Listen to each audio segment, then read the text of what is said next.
As you can see, there's a shake in the steering wheel as I apply the brakes. I suspect the front rotors are warped, so I plan to replace them and the brake pads. I'll show you how I replace the front brakes and rotors in my Tundra, but you need to get a manual and follow the instructions in the manual. So what I have here is a dial indicator, and I plan to turn the rotor and have the probe of the indicator read the front of the rotor, and then that will tell me how warped it is. Maybe I could show you like how much movement there is when a rotor is warped. It's really good, actually.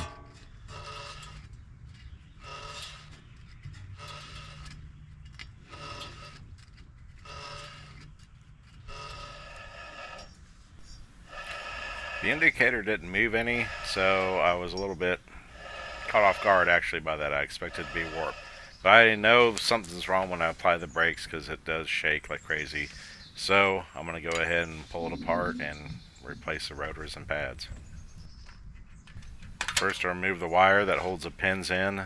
The pins also hold the pads in place.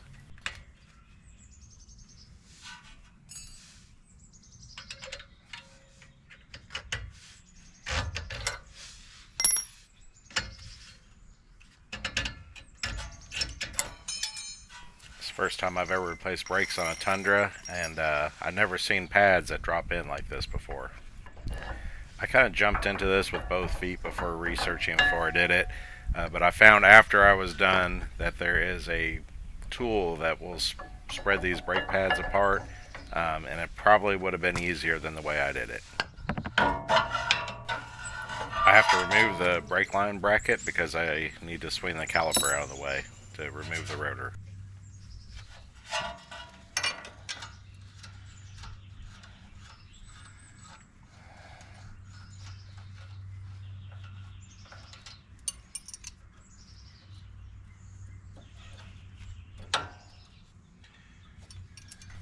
Once I removed the line out of the way, I started the bolt back in the hole just so I didn't lose it.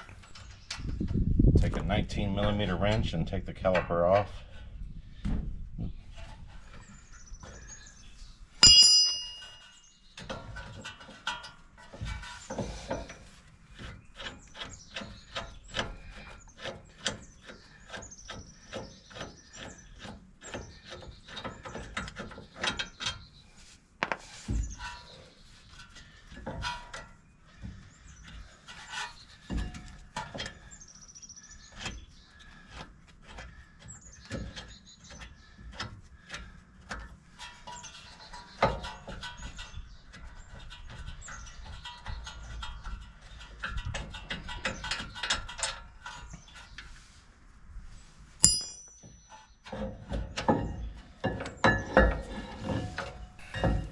I'm going to run a zip tie through the top hole of the caliper just so I can kind of hang it off the bolt out of my way, and so it's not hanging there by the brake line or the wheel sensor. The tool that I found that spreads the brake pads apart also comes with little hangers to hold the calipers from.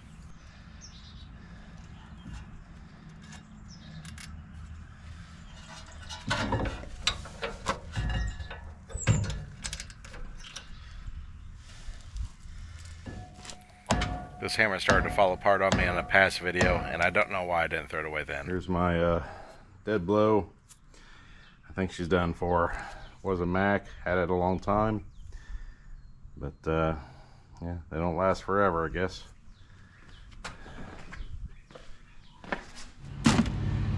Alright, so I got the old brake rotor out and looking it over, and I don't know if you could see right here,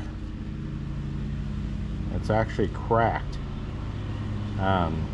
So as it would heat up, that's probably the shuddering that I was feeling, because I wasn't really finding that it was warped, but with the crack in there, that would definitely make it shake as it got hotter, and that's exactly what it was doing. So that would be the problem. That's something I look for. And then as you can see here, like, it's really worn. There's a pretty good lip on it, and I measured the thickness of this with some calipers, and from here to here is about a 15 thousandths difference. So it's pretty worn. I don't know how much. Well, we looked it up, and I guess you could turn 10 to 20 thousandths out of it possibly, which if that was the case, then it'd still be able to be turned, but with this crack, it's junk. Okay, so ordered my parts off of Amazon. I mentioned that in a few videos now. I don't like buying from the local parts store just because they mark it up so much. I got Bosch brake rotors for, I think it was $86 a piece, and for the house brand of the local parts store it was $160 a piece. So twice as much for kind of a generic brake rotor. Bosch is name brand, they're good quality. But anyways, I'm doing this just because I ordered off of Amazon, half the price of what I would have spent at you know, a parts store, not to mention any names. But and then if you're to pay a shop to do this, they are going to charge you a 50% markup just on the part that they get from the local parts store. So they're paying probably less than what you would pay, but they're charging 50% on top of what you would pay from a parts store, and then plus their labor to put it on. So if you're willing to take on something like this, which it's not hard, it's not been hard at all, you can save yourself a lot of money.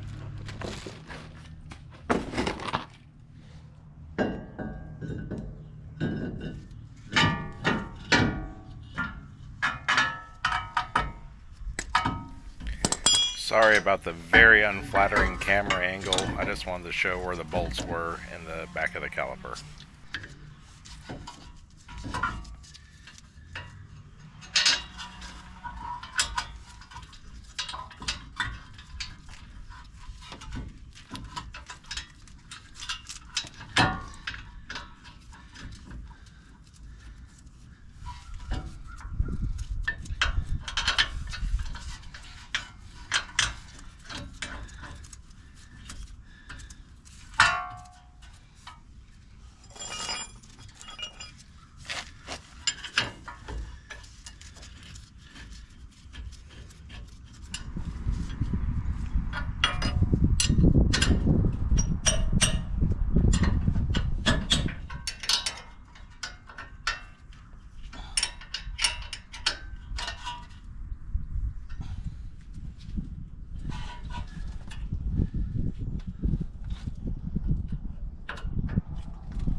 Here's the brake pads ordered.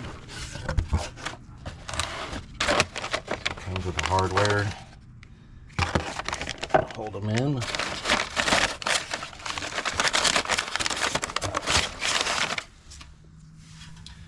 These were 4-piston calipers, so not only do you have 2 pistons towards the truck side that you have to have pushed in, you have 2 pistons facing outboard that have to be pushed in as well.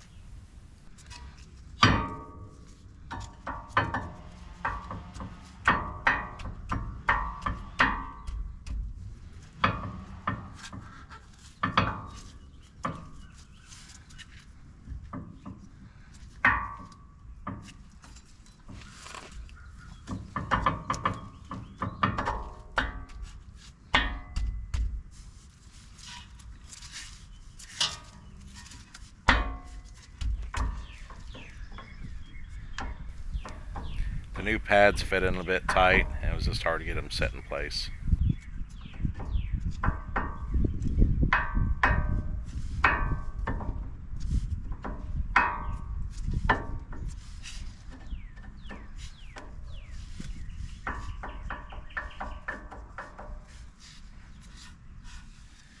Line these up real good, but As long as you're not driving at home, doesn't hurt to tap these in.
So there's holes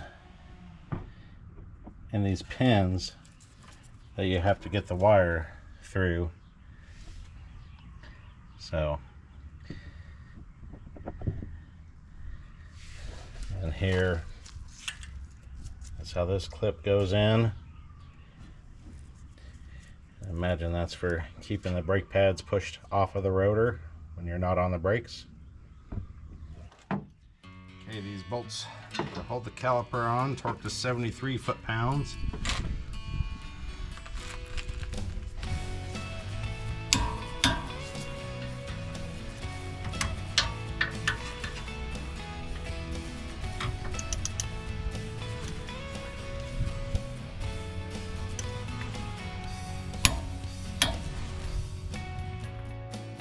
So I just repeated the process on the other side and put the tires and wheels back on, and that was it.